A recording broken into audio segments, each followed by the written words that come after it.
Guys लाई आज म बाख्रा गोठाला आएको ट्याक्क यो बाख्रा यो ल हेर्नुस् त यस्तो छ।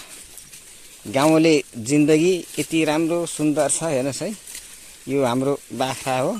अहिले यस्तो यो रुख झार्दिएको थिएँ। यो के को रुख अरे यो ना छोरी टोटेको रुख भन्छन् यो पहाडतिर तराईतिर के भन्छन् यो टोटेको रुख झार्दिएको थिएँ।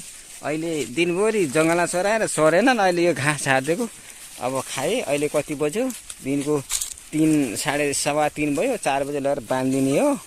हेर्नुहोस् है यो हाम्रो बाख्रा। यी हामी यस्तो ठाउँ छ। यो हेर्नुहोस् अति रमणीय ठाउँ छ। तर पहाड भए तापनि चारैतिर अग्ला अग्ला डाँडा र हरियालीले छाए तापनि बिचमा सुन्दर एउटा मगमग सुन जस्तो एकदम धानका बालाहरू झुलेका पहेँला भएका छन्। कति राम्रो छ हेर्नुहोस्।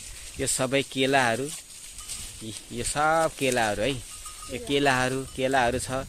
यस्तै तपाईँ माथि जुम गरेर हेर्नुभयो भने त यो माथिको डाँडामा देखिने चाहिँ यो सल्लाहरू है। सबभन्दा एकदम माथि यो चाहिँ लेक पर्छ। यो लेकदेखि अलिक तल हो।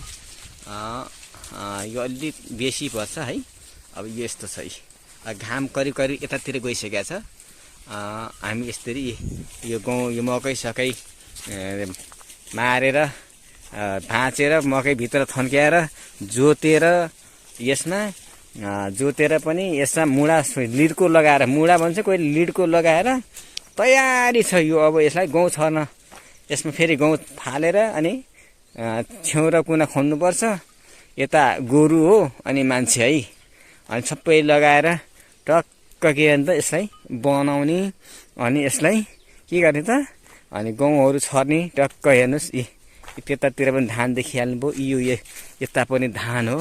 यो सबै धान हेर्नुहोस् कति पहेँलो धानहरू छ। बाख्रा पनि कराउँछन् यो धान। यो बिहान यो छोरी र मैले काटेको यहाँ धान काटेको। धान काट्ने पनि भएको छ। बाँदर पनि लाग्छ। हेर्नुहोस् त कति रमाइलो ठाउँ छ। म पनि खास बसाइ त तराई नै हो। यही भेटघाटको लागि सिलसिलामा आएको। कति रमाइलो ठाउँ छ। एकदम रमाइलो। तर त्यति सुविधा भइदिएको भए यो स्वर्ग हो जस्तो लाग्छ। साँझ र बिहान चिसो हुन्छ। रातिमा एकदम जाडो हुन्छ। एउटा ब्ल्याङ्केटले धान्दैन जाडो हुन्छ। अहिले अब अहिले त यस्तो अलि त ठिकै छ मौसम। ल यो ठुलो यो जङ्गलदेखि हामीले पुरै बाख्रा चराएर ल्याएको है मेरो गाइस हेर्नुहोस्। यी बाख्रा यो जता म गएँ त्यति आउँछ हेर्नुहोस्। यस्तरीका बाख्राले चिन्छ कि हेर्नुहोस् त। जता म गएँ त्यता आउँछन् कि यी बाख्राहरू है। यस्तो म नेक्स्ट भिडियो हाल्छु तपाईँलाई जङ्गलमा गएको बाख्रा लगेको। आजदेखि सुरुवात गरेछु तर बिस्तारै हाल्छु है त। ल सबैले ट्याक्क च्यानलहरू सब्सक्राइब गरिदिनु होला, हेरिदिनु होला, फुल वाच गरिदिनु होला है। ल वेलकम।